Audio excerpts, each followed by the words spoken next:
Summer Bethlehem എന്ന് പറയുന്ന ഒരു സിനിമ ഇപ്പോൾ റിലീസ് ചെയ്തിരിക്കുകയാണ്. അപ്പോൾ നമ്മൾ ആ ഒരു സിനിമയെക്കുറിച്ച് എപ്പിസോഡ് നമ്മൾ ചെയ്തിട്ടുണ്ടായിരുന്നു. അപ്പോൾ കഴിഞ്ഞ ദിവസം അതിൻ്റെ റിലീസ് ചെയ്ത ശേഷം അതിൻ്റെ ഒരു പ്രസ് മീറ്റിലൊക്കെ അതിൻ്റെ പ്രൊഡ്യൂസറും അതുപോലെ തന്നെ ഡയറക്ടർ സിബി മലയിലും അതിലുള്ള ബാക്കിയുള്ള കസിൻസൊക്കെ അവരൊക്കെ അന്നത്തെ കുട്ടികളായിരുന്ന കസിൻസൊക്കെ എല്ലാവരും ഏറ്റവും കൂടുതൽ എല്ലാവരും സംസാരിച്ചത്, ഒരുപാട് പേര് ആ സിനിമയിൽ അഭിനയിച്ചെന്നവർ ഇപ്പം ഇല്ല, ഇവരേറ്റവും കൂടുതൽ മിസ് ചെയ്യുന്നത് കലാഭവൻ മണിയെയാണ്, അല്ലെങ്കിൽ മണിയുമായിട്ടുള്ള ഓർമ്മകളൊക്കെ ഇവർ പങ്കുവച്ചിരുന്നു. അപ്പോൾ ഞാൻ കലാഭവൻ മണിയുമായി ബന്ധപ്പെട്ടിട്ടുള്ള ഒന്ന് രണ്ട് ചെറിയ ഒരു ഇൻസിഡൻസ് ഇപ്പോൾ ഈ അടുത്ത് ചില ആർട്ടിക്കിൾസിൽ ഞാൻ വായിച്ച ഒന്ന് രണ്ട് ചില കഥകൾ അതിനെക്കുറിച്ചാണ് ഡിസ്കസ് ചെയ്യാൻ പോകുന്നത്. കലാഭവൻ മണിയുടെ ഒരു ജീവിതത്തിൽ വലിയൊരു ടേണിംഗ് പോയിന്റ് ഉണ്ടാക്കിയെടുത്ത ഒരു സംവിധായകൻ എന്ന് പറയുന്നത് വിനയൻ തന്നെയാണ്. നമുക്കറിയാം, വിനയൻ്റെ തന്നെ കല്യാണ സൗഗന്ധികം എന്ന് പറയുന്ന ഒരു സിനിമയിലാണ് കലാഭവൻ മണി ആദ്യമായിട്ട് അഭിനയിക്കുന്നത്. അതൊക്കെ സല്ലാപൊക്കെ കഴിഞ്ഞിട്ടുള്ള 4-മത്തെയോ 5-മത്തെയോ ഒരു സിനിമയാണ് കല്യാണ സൗഗന്ധികമൊക്കെ. അത് കഴിഞ്ഞിട്ട് പിന്നീട് കുറച്ച് വർഷങ്ങൾ കഴിഞ്ഞിട്ട് 99 ആയപ്പോഴാണ് വളരെ ഒട്ടും പ്രതീക്ഷയില്ലാതെ ചെറിയ ബഡ്ജറ്റിൽ വന്ന് ബ്ലോക്ക് ബസ്റ്ററായി മാറിയ സിനിമയാണ് വാസന്തി ലക്ഷ്മി പിന്നെ ഞാനും. അത് കഴിഞ്ഞ് പിന്നെ കരുമാടിക്കുട്ടൻ എന്ന് പറയുന്ന ഒരു സിനിമ വിനയൻ ചെയ്തു. അപ്പോൾ വിനയന് വളരെ ഇഷ്ടമുള്ള ഒരു നടനോ അല്ലെങ്കിൽ അതുപോലെ തന്നെ വിനയനോട് ഭയങ്കര എന്താ പറയുക ഒരു ഗുരു സ്ഥാനീയനായൊക്കെയാണ് വിനയനെ കലാഭവൻ മണി കാണാറുള്ളത്. അങ്ങനെ കലാഭവൻ മണി അങ്ങനെ വിനയൻ ചെയ്യാനിരുന്നിരുന്ന അത് വിനയൻ ദിലീപിന് വെച്ച് പ്ലാൻ ചെയ്ത്, നമുക്കറിയാം ദിലീപും വിനയൻ്റെ 6ഓളം സിനിമകളിൽ അഭിനയിച്ചിട്ടുള്ളതാണ്.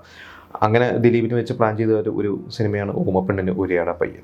പിന്നീട് ഇവർ തമ്മിലുള്ള ചില അഭിപ്രായ വ്യത്യാസങ്ങൾ കാരണമാണ് പുതുമുഖമായിരുന്ന ജയസൂര്യനെ അതിൽ നായകനാക്കിയത്. പക്ഷെ അപ്പോഴും ദിലീപ് മാറിയെങ്കിലും അപ്പോഴും വിനയൻ അതിൽ ഒരു പ്രധാന വേഷത്തിൽ കലാഭവൻ മണീനെ ആഗ്രഹിച്ചിരുന്നു. അതായത് മണിക്ക് അതിലൊരു വലിയൊരു റോള് എന്തായാലും ഉണ്ട് എന്ന രീതിയിൽ തന്നെ ഷൂട്ടിംഗ് എല്ലാം ഫിക്സ് ചെയ്തു.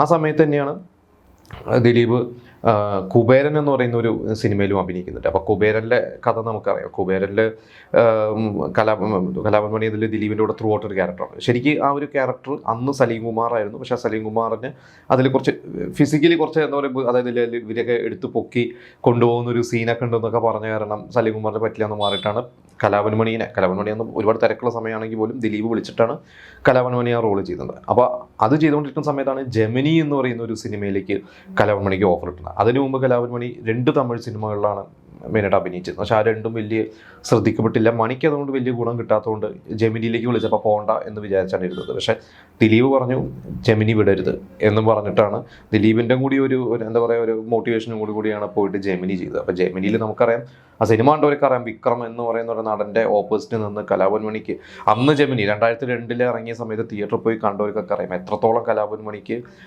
അന്യഭാഷയിൽ വലിയൊരു ഓപ്പണിംഗ് കൊടുക്കാൻ കാരണമായ ഒരു ക്യാരക്ടറും റോളുമാണ് ജെമിനിയിൽ. അതിൻ്റെ ക്ലൈമാക്സ് ഒക്കെ നമുക്കറിയാം, അവർ മത്സരിച്ചാണ് വിക്രമും മണിയൊക്കെ അഭിനയിച്ചിട്ടുള്ളത്. അപ്പോൾ ജെമിനിയിൽ കമ്മിറ്റ് ചെയ്തു. അപ്പോൾ ദിലീപ് പറഞ്ഞതുകൊണ്ട് ജെമിനി ചെയ്യാമെന്ന് വിചാരിച്ചിട്ട് എനിക്കൊണ്ട് കുബേറിന് ജെമിനിയൊക്കെ ഏകദേശം ഒരേ സമയത്തൊക്കെ തന്നെയാണ് ഷൂട്ട് ചെയ്യുന്നത്.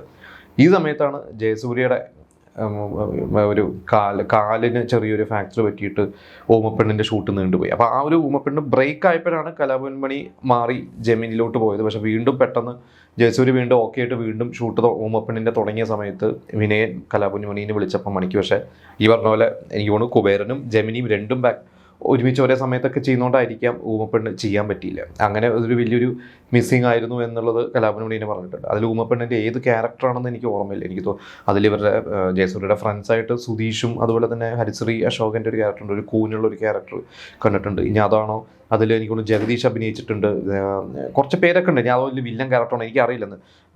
ഞാൻ ഈ അടുത്ത് ഇങ്ങനെ മണിക്കൊരു മിസ്സായ റോൾ എന്ന രീതിയിൽ മാത്രമേ ഞാനത് വായിച്ചിട്ടുള്ളൂ. ഏത് റോളാണെന്നുള്ള ഡീറ്റെയിൽസ് എനിക്കറിയില്ല. നിങ്ങൾക്ക് അറിയുന്നെങ്കിൽ നിങ്ങൾ കമൻറ്റ് ചെയ്യാം.